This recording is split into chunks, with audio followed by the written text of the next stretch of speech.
नमस्कार दोस्तों, आपका स्वागत है पाथवे अचीवर्स में। मैं प्रताप सिंह एक बार फिर उपस्थित हूँ आपकी एक नई क्लास के साथ। आज हम बात करने वाले हैं प्रीएम्बल ऑफ द कॉन्स्टिट्यूशन, यानी आपकी संविधान की प्रस्तावना की बात करने वाले हैं, जिसमें हम पढ़ेंगे कि आप हमारे देश में जो संविधान का प्रस्तावना है वो किस तरीके से पिक्चर में आया। ठीक है, इस बारे में हम वो सारी टिट्स एंड बिट्स देखेंगे कि क्या है हमारा प्रस्तावना और किस तरीके से ये हमारे संविधान में क्या भूमिका रखता है। इसके बारे में हम पूरी तरीके से इस क्लास में इसको देखेंगे। तो अगर हम बात करते हैं प्रीएम्बल ऑफ द कॉन्स्टिट्यूशन, तो प्रीएम्बल यानी प्रस्तावना, प्रस्तावना का मतलब ही होता है कि इनिशियल इंटरफेस, यानी शुरुआती वो पृष्ठ जिसके आधार पर आप किसी बुक के अंदर के कंटेंट को आप किसी एक पेज पे लिखी हुई समरी के आधार पे समझ सकते हैं। उसी तरह से संविधान का जो प्रस्तावना होता है वो संविधान में उसके अंदर है क्या, किस धारणा से संविधान को निर्मित किया गया है, इन सारी चीजों की जानकारी हम संविधान के प्रस्तावना के द्वारा पता लगा सकते हैं। तो इसी क्रम में जो है ये संविधान की प्रस्तावना का निर्माण किया गया था। अगर हम बात करते हैं और देखते हैं संविधान की प्रस्तावना में, तो जो प्रस्तावना है, अगर प्रियम्बल है, अगर इसके बारे में बात करते हैं तो जो इसका परिचय है, पहली बात तो प्रस्तावना की डेफिनेशन हर एक भारतीय नागरिक को आनी चाहिए। ठीक है, संविधान का प्रस्तावना क्या होता है ये आपकी अगर एनसीईआरटी पढ़ते हैं तो एनसीईआरटी की 6 क्लास की बुक में पहले पन्ने पे ही आपको मिल जाता है, या पिछले कवर पे ही आपको संविधान की प्रस्तावना पूरी तरह से बना हुआ मिल जाता है, जिसमें हम भारत के लोग किस तरह के का भारत बनाना चाहते हैं, किस तरह की स्वतंत्रता जो है, न्याय या इक्वालिटी किस तरीके की रखनी है, इन सारे बारे में बात करते हैं। अगर हम इंग्लिश में बोले तो we the people of India solemnly resolved to constitute India into the nation। कैसा नेशन? सोवरेन, सेकुलर, ठीक है, सोशलिस्ट, डेमोक्रेटिक रिपब्लिक। और क्या किसके लिए सब है? To secure its all citizen. ठीक है, उन सारे लोगों के लिए जिनके लिए ये बनाया गया उसके लिए सिक्योर करना है, जिसमें जस्टिस, लिबर्टी, इक्वालिटी और फ्रेटर्निटी को हम लोग मेंटेन करते हैं। और जस्टिस किसी भी प्रकार की हो सकती है, और सोशल हो सकती है, इकोनॉमिक हो सकती है और पॉलिटिकल हो सकती है। ठीक है, इसी प्रकार से जो है आपको संविधान पूरी तरीके से, जो संविधान का प्रस्तावना होता है वो पूरी तरह से याद होना चाहिए।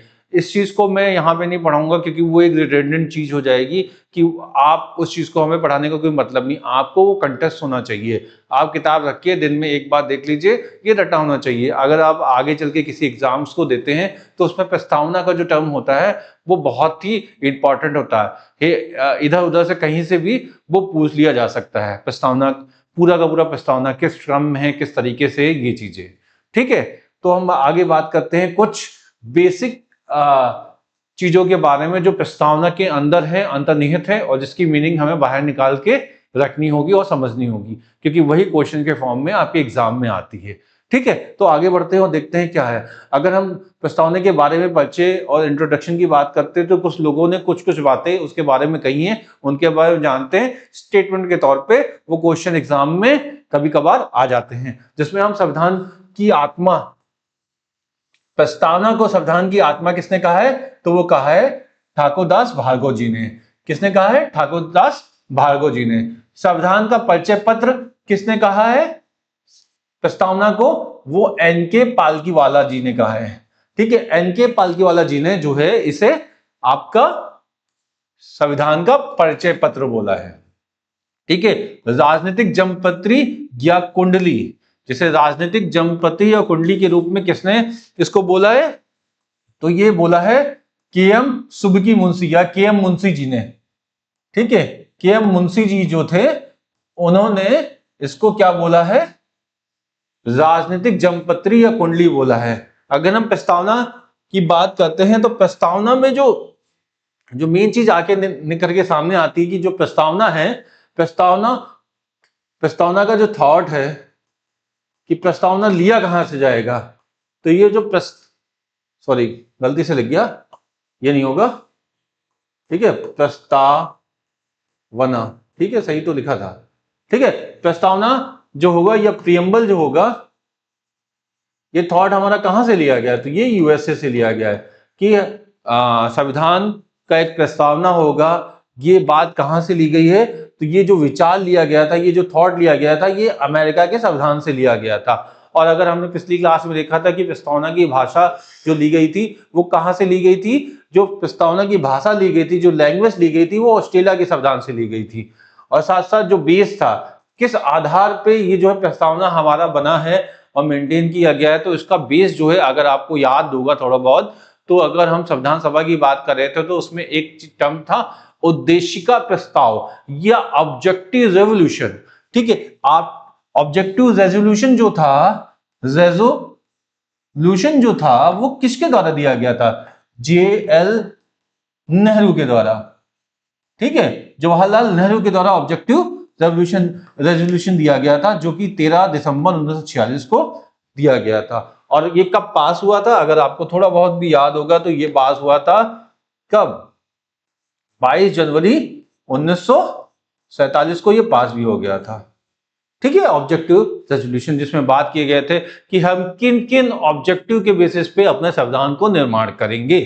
ठीक है, कुछ ऑब्जेक्टिव्स होते हैं, कुछ आपके उद्देश्य होते हैं। किसी काम को करते हैं तो किसी काम करने के कुछ उद्देश्य होते हैं। अगर कोई बिजनेस आपने बनाया है, कोई इंस्टीट्यूशन आपने डेवलप किया है, तो हर एक इंस्टीट्यूशन के कुछ ना कुछ उद्देश्य होते हैं। उस उद्देश्य को पाने के लिए ही जो है, उस ऑब्जेक्टिव्स को पाने के लिए वो ऑर्गेनाइजेशन या फिर कोई भी संस्था होती है, ये सब इसी के आधार पे काम करते हैं। ठीक है, तो जो कॉन्स्टिट्यूएंट असेंबली थी उसका उद्देश्य था संविधान को बनाना।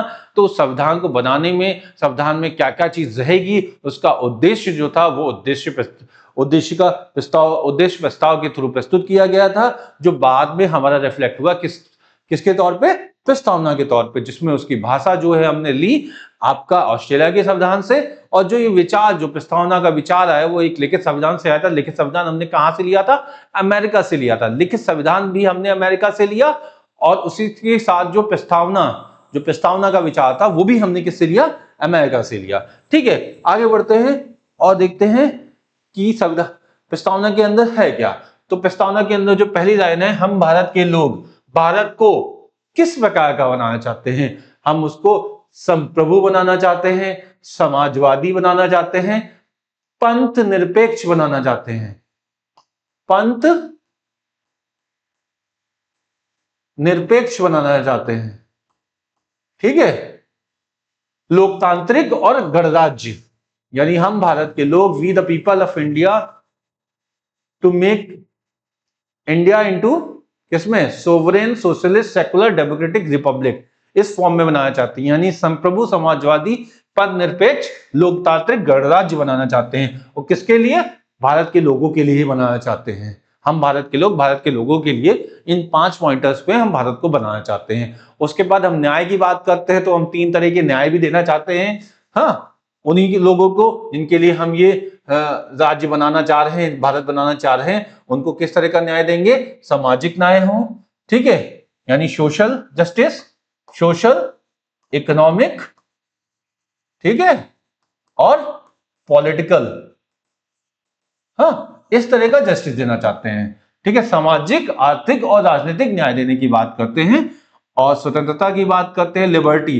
लिबर्टी ऑफ किसकी? Liberty of thought, liberty of expression, liberty of believe, liberty of faith, liberty of worship.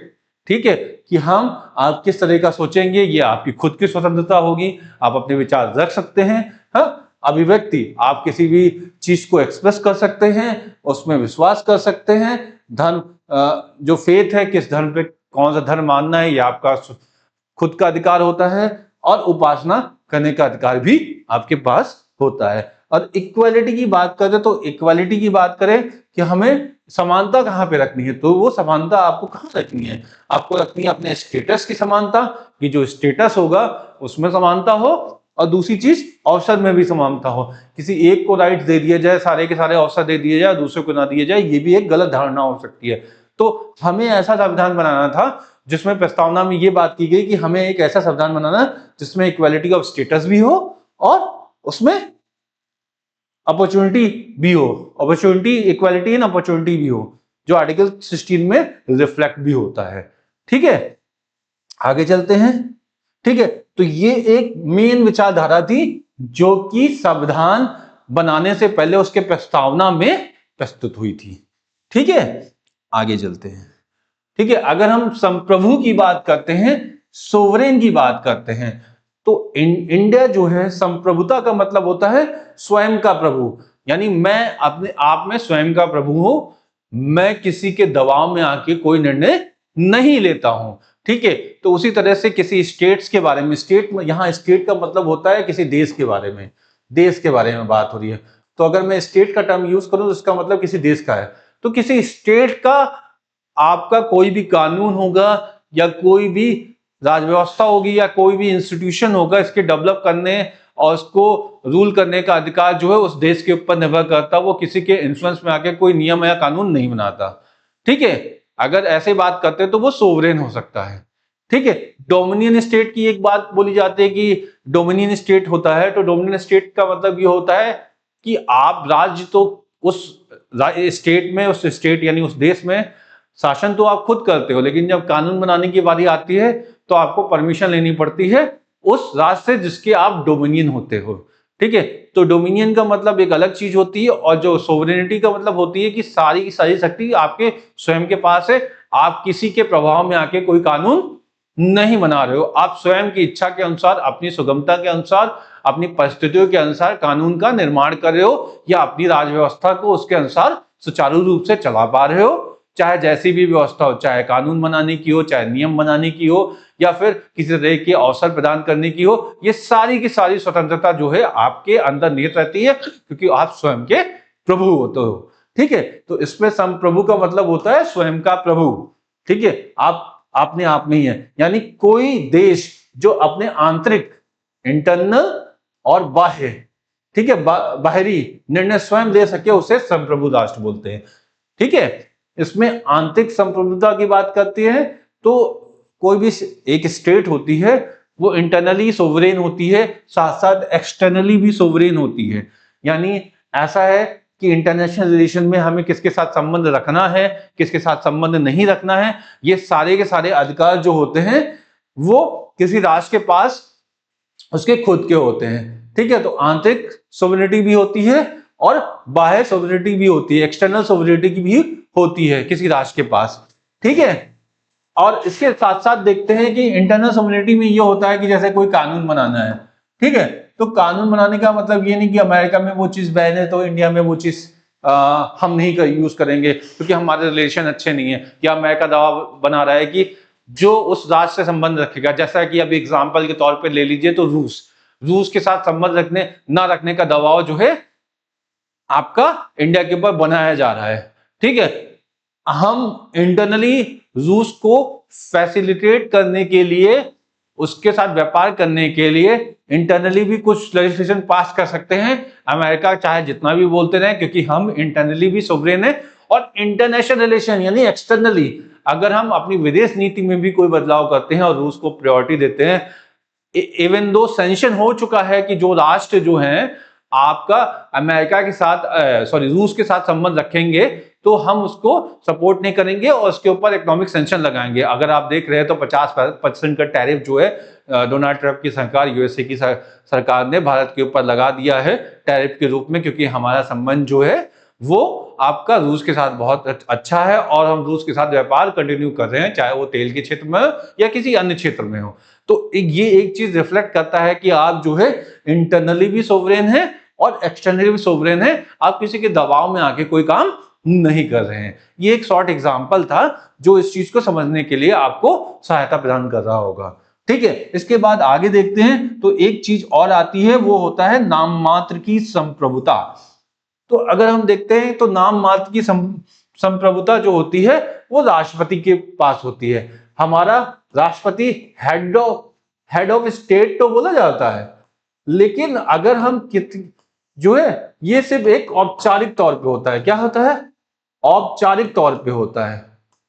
ठीक है, अगर ये सिर्फ एक औपचारिक तौर पे है, ठीक है, हेड ऑफ द स्टेट, जबकि शासन संबंधी निर्णय जो होते हैं, शासन संबंधी निर्णय जो होते हैं निर्णय जो होते हैं वो किसके द्वारा लिए जाते हैं? वो लिए जाते हैं पीएम, प्राइम मिनिस्टर, यानी प्रधानमंत्री के द्वारा। हाँ, और अगर हम बात करें तो ये एक एक्चुअल हेड होता है, एक्चुअल हेड होता है। ठीक है, तो अगर अगर मैं नाम मात्र की संप्रभुता यानी सारे के सारे एग्जीक्यूटिव डिसीजन जो लिए जाएंगे, जो कार्यकारी निर्णय लिए जाएंगे, वो राष्ट्रपति के नाम पे लिए जा रहे हैं, लेकिन उसका क्रियान्वयन और उसका एग्जीक्यूशन वो किस तरीके से डिसाइड किया जाएगा, वो सब पीएम के हाथ में होता है। तो इसका मतलब ये होता है कि जो संप्रभुता दी गई है राष्ट्रपति के पास, वो एक नाम मात्र के तौर पे दी गई है। इसके बाद अगर हम बात करते हैं कि वास्तविक संप्रभुता किसके हाथ में होती है, तो हमेशा किसके हाथ में होगी? जनता के हाथ में होगी, क्योंकि जो शासन व्यवस्था चल रही है उसमें जो जनता ही मेन कॉन्स्टिट्यूएंट है, जिसके द्वारा ये संविधान चुना गया, जिसके लिए ये संविधान चुना गया, जिसके द्वारा ये शासित किया जाता है।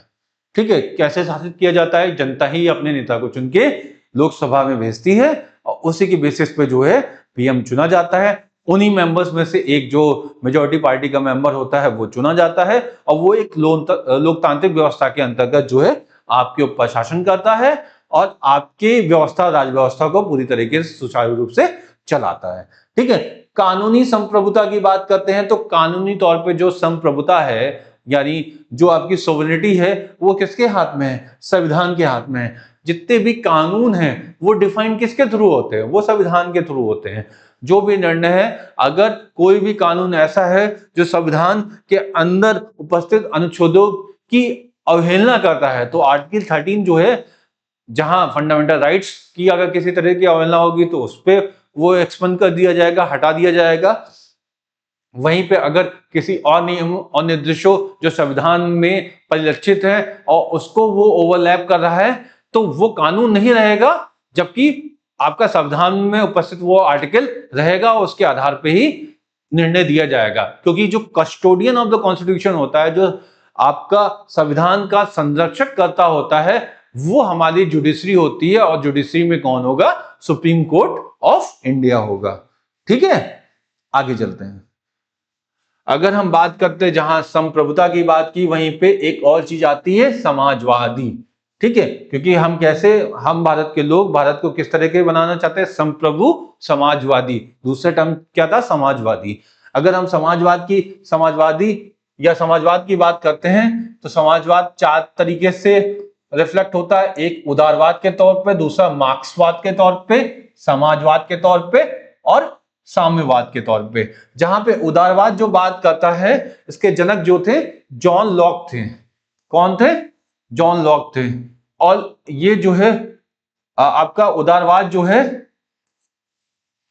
बात ये करता है, उदारवाद ये बात करता है कि आपकी जो राज व्यवस्था होगी या जो इकोनॉमिक, बेसिकली जो इन सब की डेफिनेशन है वो अच्छी तरह से ड्राइव हो सकती है जब हम लोगों के बारे में बात करते हैं। और लोगों के बारे में जब बात करते हैं तो लोगों की इकोनॉमिक एक्टिविटी की बात करते हैं, क्योंकि जीवन जीने के लिए जो मुख्य आधार है वो आपका जीविकोपार्जन है। और जीविकोपार्जन जो होता है धन की कमाई और आर्थिक क्रियाकलापों के स्वरूप में ही किया जा सकता है, क्योंकि आज की जो व्यवस्था हो गई है उसमें बार्टर सिस्टम नहीं रह गया।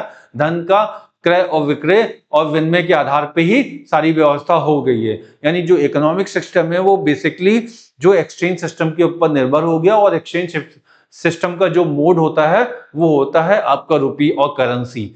ठीक है, तो उस तरह की व्यवस्था के आधार पे ही हम बात करते हैं। अगर लिबरलिज्म की बात करते हैं तो लिबरलिज्म की बात करेंगे तो इसमें क्या होगा? इसमें मार्केट जो होगा वो फ्री होगा। ठीक है, फ्री होगा मार्केट, यानी इस पे कोई कंट्रोल नहीं होगा। किसका कंट्रोल नहीं होगा? ऑब्वियसली किसका कंट्रोल नहीं होगा? स्टेट का कंट्रोल नहीं होगा, यानी किसी देश में किसी सरकार का कंट्रोल नहीं होगा कि मार्केट किस तरह से होगा। मार्केट फोर्सेस अपने आप से डिसाइड करेंगे कि किसी चीज का दाम क्या होना चाहिए, किसी चीज का दाम क्या नहीं होना चाहिए। ठीक है, और इसके साथ साथ लोगों के पास अधिकार ज्यादा होते हैं, वो अपनी एक्टिविटी को अपने आधार पे चला सकते हैं। इसी को बोलते हैं लिबरलिज्म। ठीक है, उदारवाद का मतलब होता है कोई बंधेज नहीं है, कोई बाउंडेशन नहीं है। आपको किस तरह का व्यापार करना है, किस तरह की व्यवस्था रखनी है, किस तरह की लाइफस्टाइल रखनी है, ये सारी चीजें होती है। बेसिकली इस विचारधारा में पूंजीवाद को सपोर्ट किया जाता है। किसको सपोर्ट किया जाता है?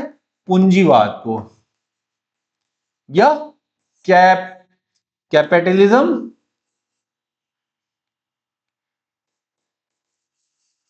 को सपोर्ट किया जाता है। ठीक है, कैपिटलिज्म को सपोर्ट किया जाता है। वहीं पे अगर हम मार्क्सवाद की बात करते हैं, मार्क्सवाद के जनक कौन थे? कार्ल मार्क्स थे। बेसिकली यूरोप और यूएसए में पाया जाता है, और यूएसए में उदारवाद पाया जाता है। उदारवाद की अगर हम बात कर रहे हैं तो ये यूरोप और यूएसए में पाया जाता है। जबकि अगर मैं मार्क्सिज्म की बात करता हूं तो इसमें क्या होता है, इसमें एक ऐसी स्टेट बनाने की बात की जाती है जिसमें जो रिसोर्सेस होते हैं वो रिसोर्सेस जो है सभी के लिए इक्वली जो है अवेलेबल रहे, इक्वली जो है अवेलेबल रहने की बात की जाती है। और जो अपॉर्चुनिटी भी होती है वो भी इक्वली, अपॉर्चुनिटी को भी, मतलब आपके जो अवसर होंगे वो भी क्या होगा, अवसर में भी समानता हो, रिसोर्सेस की जो उपलब्धता हो वो भी समान रूप से हो, और सबको समान रूप से सारी व्यवस्थाओं के बीच में एक्सेस भी मिले। ठीक है, यानी एक ये बात करता है ऑर्डरलेस सोसाइटी की, ऑर्डरलेस सोसाइटी की बात करता है, यानी वर्ग विहीन सोसाइटी की। यानी कोई ऐसा वर्ग ना रहे जो इलीट हो, यानी कोई बड़ा वर्ग हो कोई छोटा वर्ग हो, वर्ग विहीन हो। ठीक है, किसी तरह का कोई वर्ग एग्जिस्ट ना करते हो, चाहे वो उच्च श्रेणी का हो या निम्न श्रेणी का हो, यानी अमीर वर्ग और गरीब वर्ग कोई भी वर्ग नहीं हो, निर्धन वर्ग या आपका धनी वर्ग, ऐसा कोई भी वर्ग नहीं होना चाहिए। सामाजिक व्यवस्था ऐसी होनी चाहिए जिसमें राज्य जो है ऐसी व्यवस्था को परिकल्पित करे जहां पर सभी को समान रूप से समान चीजें उपलब्ध हो और वो समानता के आधार पर ही की जाए। तो ऐसी विचारधारा किसने दी थी? मार्क्सवाद ने दी थी। ठीक है, यानी एक तरीके से ये इगैलिटेरियन सोसाइटी की बात करता है।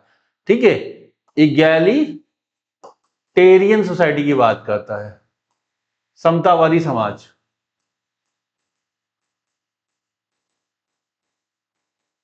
ठीक है, वहीं पे अगर सोशलिज्म की बात करते हैं तो सोशलिज्म जो है लेनिन के द्वारा दिया गया। जहां मार्क्सिज्म इस चीज की बात करती है, लेनिन क्या करता है? नियंत्रित अर्थव्यवस्था की संकल्पना जिसमें उत्पादन के विभिन्न स्रोत सरकार के नियंत्रण में होते हैं, प्लस लोकतांत्रिक और गांधीवादी समाजवाद की बात करता है।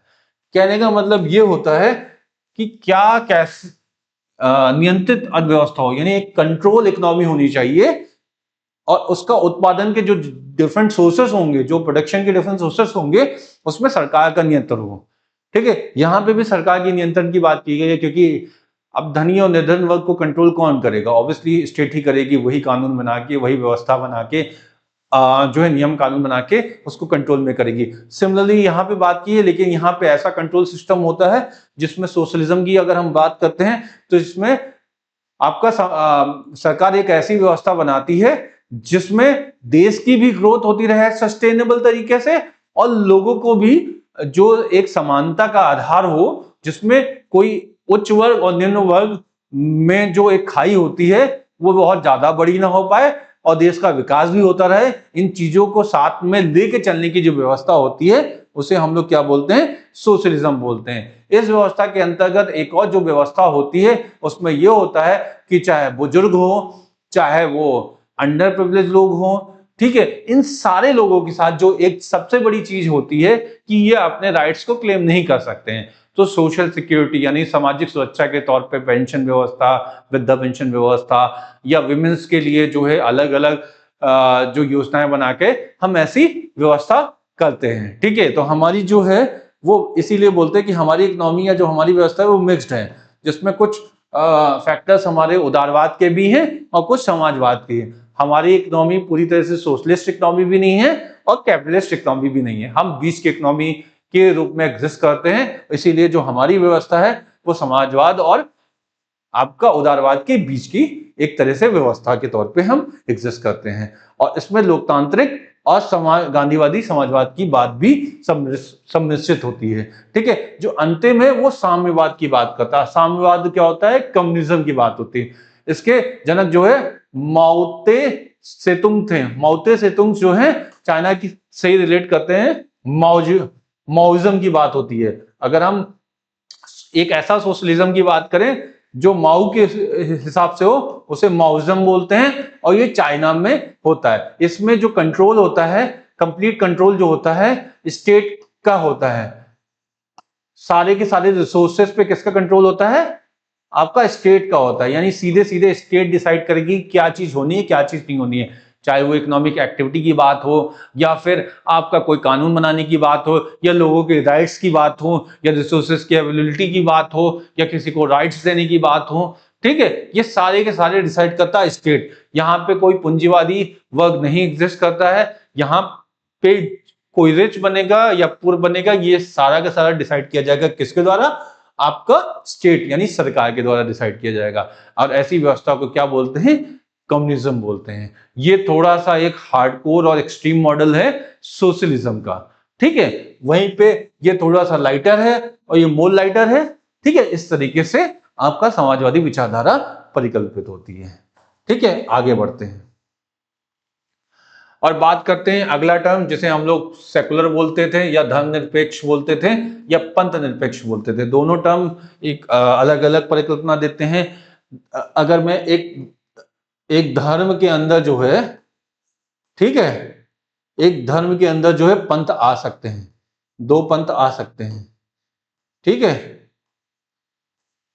हाँ, पंथ एक तरीके से सेक्ट होते हैं जो कि एक विचारधारा को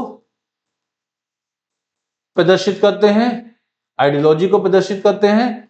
ठीक है, वहीं पे धर्म जो है नियम को प्रदर्शित करते हैं, एक व्यवस्था को प्रदर्शित करते हैं, जिसके आधार पे व्यक्ति जो है उसका पालन करता है।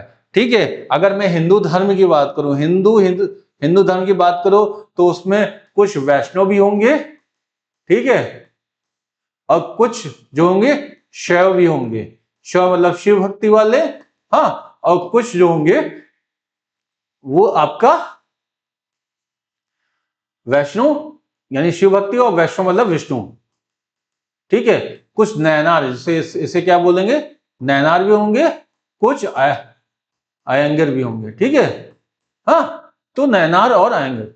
ठीक है, इस तरह की व्यवस्था जो है वो पंथ को निरपेक्ष करती है। पंथ यानी एक तरह से विचारधारा को प्रदर्शित करता है, और धर्म जो उसका ब्रॉडर टर्म होता है धर्म निरपेक्ष की बात करता है। यानी हम किसी के साथ नहीं है, हम धर्म में उदासीनता को रखते हैं कि हम हर धर्म के साथ हैं। यानी सर्वधर्म सद्भाव की जो भावना परिकल्पित होती है वो आपके भारतीय संविधान से पूरी तरीके से रिफ्लेक्ट होती है। ठीक है, तो इसमें सेकुलर टर्म इसीलिए आया। धर्म का मतलब क्या होता है? नियमों का समुच्चय, यानी जो नियम बनाए जाते हैं, जिस नियम के अनुसार कोई धर्म परिकल्पित होता है, एग्जिस्टेंस में आता है। हर एक धर्म के एक नियम होते हैं, और उस नियमों को व्यक्ति को जिस तरह से अच्छा लगता है, अगर वो नियम जिस धर्म से भी संबंधित हो, अगर एक व्यक्ति को वो नियम अच्छे लगते हो, उस नियम को पूरी तरह से फॉलो करता है, तो वो उस धर्म का अनुयायी बन सकता है। हमारे यहाँ कोई भी ये रोक टोक नहीं है कि आप इस धर्म के हो तो इस धर्म के नहीं हो सकते हो। स्वेच्छा से कोई व्यक्ति एक धर्म से दूसरे धर्म में जा सकता है, स्वेच्छा से, ना कि किसी के प्रभाव में आके। इस पे बैन है। ठीक है, प्रोसेलिटाइजेशन जो है,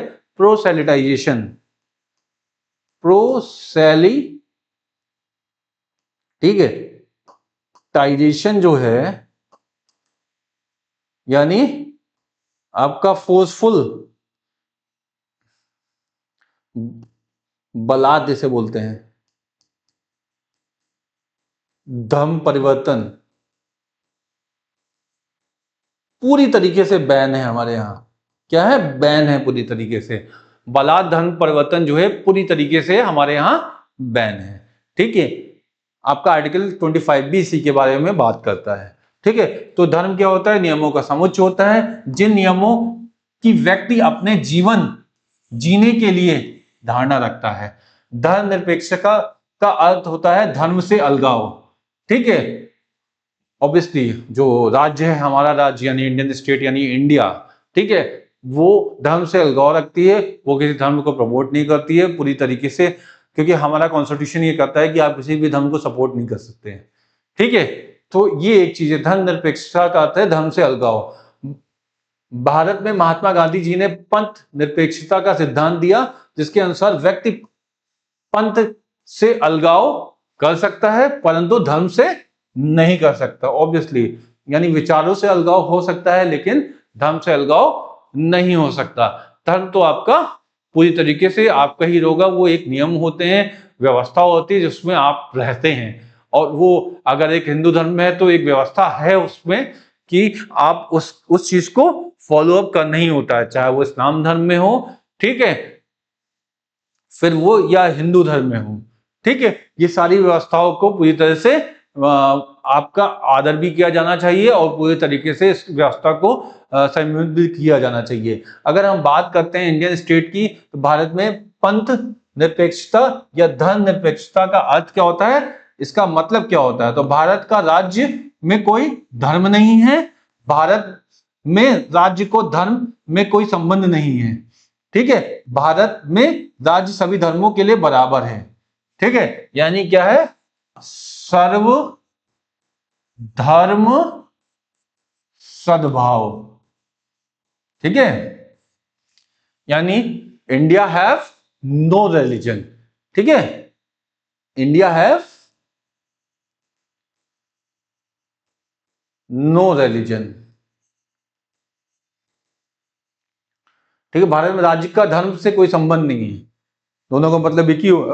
भारत में राज्य सभी धर्मों को बराबर मानता है, यानी इंडिया फॉलो ऑल रिलीजन, यानी इसका पूरा मतलब हुआ है कि सर्वधर्म सद्भाव की बात करता है, ठीक है। आर्टिकल 25 से लेकर 28 तक इस चीज को पूरी तरह से व्यवस्थित भी किया गया है संविधान के अंदर, ठीक है। आगे चलते हैं। अगर हम अगला टर्म देखते हैं तो वो था क्या, डेमोक्रेटिक था या लोकतांत्रिक बात करते हैं, जहां पे आपका संप्रभु समाजवादी धर्मनिरपेक्ष लोकतांत्रिक गणराज्य की बात कर रहे थे, तो उसमें लोकतांत्रिक थे। लोकतांत्रिक जो इंग्लिश में बोला जाता है डेमोक्रेसी, डेमो का मतलब होता है जनता, ठीक है, और क्रेसी या क्रेटिया वर्ड जिसका मतलब होता है शासन। क्रेसी मत का मतलब होता है, क्रेसी एक रूट वर्ड होता है इंग्लिश में जिसका मतलब होता है टू रूल, ठीक है, टू रूल, ठीक है, शासन करना, ठीक है। इसी का मतलब होता है डेमोक्रेटिया या डेमोक्रेसी, यानी लोगों के द्वारा शासन, यानी जनता के द्वारा शासन। ऐसा शासन जिसमें जनता ही सोल कीपर होती है कि वो किस तरीके से रूल करती है, वो अपने लोगों को चुनती है और उनके चुनाव के द्वारा ही वो व्यक्ति जो है आपका लोकसभा या राज्यसभा जाता है, वहां पर फिर हमारे लोगों के लिए हमारी राज व्यवस्था को उच्चतम रूप में शासित करने के लिए जो है व्यवस्था बनाता है, ठीक है। तो लोकतंत्र का अर्थ होता है लोकतंत्र, यानी लोगों का तंत्र, एक ऐसा सिस्टम जो जनता के द्वारा बनाया गया हो और वो जनता का शासन करे, ठीक है। जनता का सरकार, जनता के द्वारा, जनता के लिए। ये टर्म किसके द्वारा दिया गया था? ये टर्म दिया गया था अब्राहम लिंकन के द्वारा। और यही राज व्यवस्था जो है हमारे यहाँ चलती है कि जनता की सरकार थी, जनता के द्वारा थी और जनता के लिए थे। Government of people, for the people, by the people, ठीक है। लोकतंत्र का वास्तविक अर्थ क्या होता है? सरकार को चुनने की व्यवस्था और विकल्प, ठीक है। आर्टिकल 326 में ये पूरी तरीके से आपको अधिकार दिया गया है कि आप जो है एक मतदान प्रक्रिया के द्वारा अपने किसी भी रिप्रेजेंटेटिव को या प्रतिनिधि को चुन सकते हैं जो उस क्षेत्र में आता हो, और अगर आपको उस क्षेत्र में उस व्यवस्थित व्यवस्था के अनुसार अगर खड़े हुए प्रतिनिधियों में से कोई पसंद हो तो आप उसको अपना वोट देके उसको चुन सकते हैं, उसको अपनी राज व्यवस्था में, विधायिका में आपका आपके लिए विधान बनाने और आपके लिए कार्यकारी कर्तव्यों को निर्वहन करने के लिए आप व्यवस्था में उसको ला सकते हैं, ठीक है। अगला टर्म जो है वो गणराज्य की बात करता है। गणराज्य यानी रिपब्लिक। रिपब्लिक का मतलब ये होता है कि आपका जो हेड ऑफ द स्टेट, यानी गणराज्य जो होगा, हाँ, हेड ऑफ द स्टेट जो राष्ट्र का होगा, नेशन का होगा, वो इलेक्टेड होगा, ठीक है। अगर आपका head of the state elected होता है तो इसका मतलब होता है कि आप रिपब्लिक राष्ट्र में रहते हैं। यानी अगर आपका जो हेड ऑफ द स्टेट, हमारे यहाँ क्या है, प्रेसिडेंट है, तो हमारे यहाँ जो है कैसा हो सकता है, गणराज्य की बात हो रही है तो हमारे यहाँ तो प्रेसिडेंट जो है इलेक्टेड होते हैं, इस वजह से हम गणराज्य में रहते हैं। अब ब्रिटेन की सरकार की अगर हम बात करते हैं तो ब्रिटेन की सरकार का जो प्रमुख होता है वो प्रधानमंत्री होता है। जो कि क्या होता है, निर्वाचित होता है। हमारे यहाँ भी जो सरकार का प्रमुख होगा वो क्या है, निर्वाचित ही है। ब्रिटेन में एक लोकतंत्र है। इसका मतलब ही ये होता है कि अगर आप इलेक्टेड मेंबर हैं, यानी इलेक्शन हो रहा है और इलेक्शन के थ्रू आपका रिप्रेजेंटेटिव चुना जा रहा है, तो इसका मतलब एक लोकतंत्र की व्यवस्था में आप रह रहे हैं। लेकिन अगर आपका हेड ऑफ द स्टेट भी होगा, जैसे ब्रिटेन में जो हेड ऑफ द स्टेट होता है वो मोनार्क होता है। मोनार्क मतलब आपका कोई राजा होता है, जो कि क्या होता है, मोनार्क जो होता है वहां इलेक्टेड नहीं होता है। अगर किसी राजा का लड़का होगा, युवराज बनेगा, उस युवराज बनने के बाद राजा की मौत के बाद वो खुद राजा बन जाएगा, या उसका ताजपोशी हो जाए तो वो राजा बन जाएगा।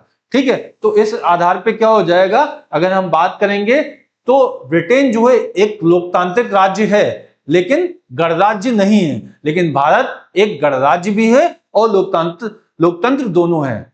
तो अगर हम भारत की बात करेंगे तो वो लोकतंत्र भी है और गणराज्य भी है। ठीक है, यानी गणतंत्र भी है।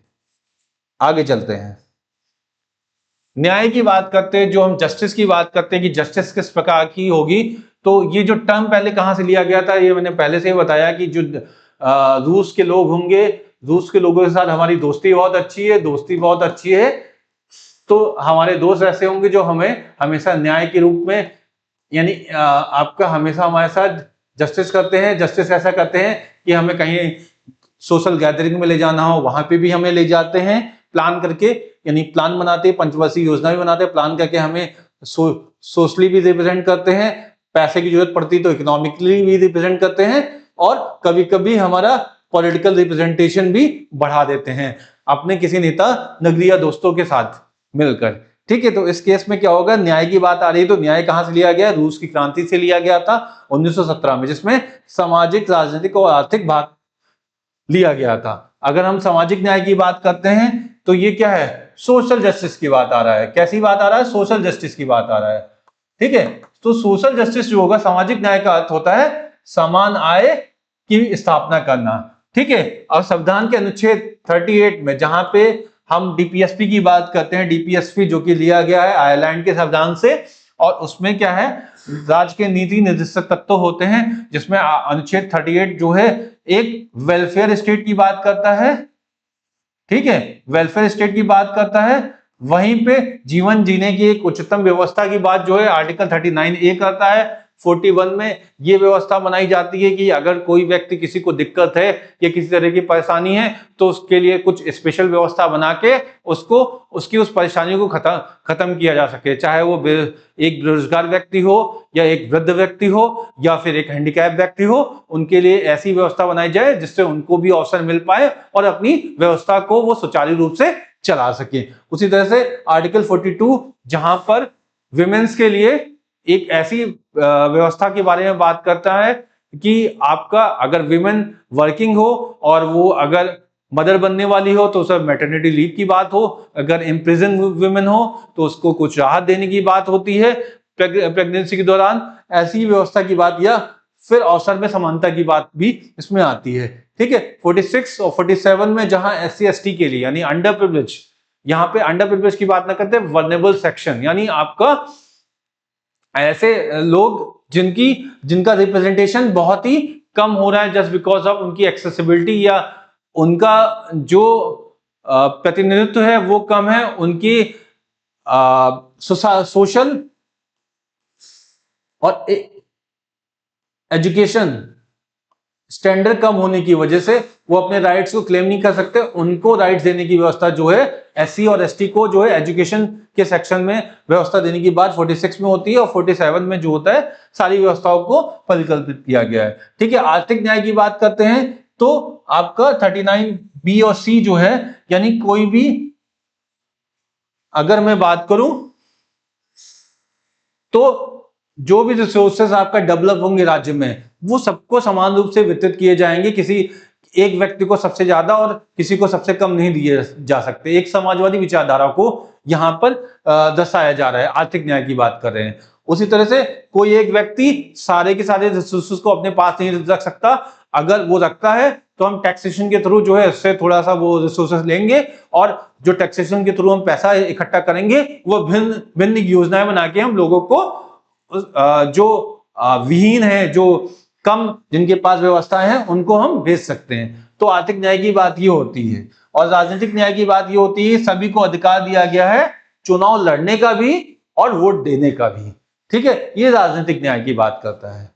आगे चलते हैं और बात करते हैं लिबर्टी की क्या बात हुई है। तो अगर लिबर्टी की बात करते हैं या स्वतंत्रता की बात करते हैं तो प्रस्तावना में 5 प्रकार की स्वतंत्रता दी गई है, जिसमें अभी अगर आपको पता है तो थॉट, एक्सप्रेशन, बिलीफ, हाथ की लाइनें जो होती हैं वो फेथ, आपका फेथ क्या है वो दर्शाती है, और हाथ जोड़ के जब आप करते हो तो वर्शिप कर रहे होते हो, तो यानी वर्शिप यानी आपका विचार। ठीक है, बिलीव,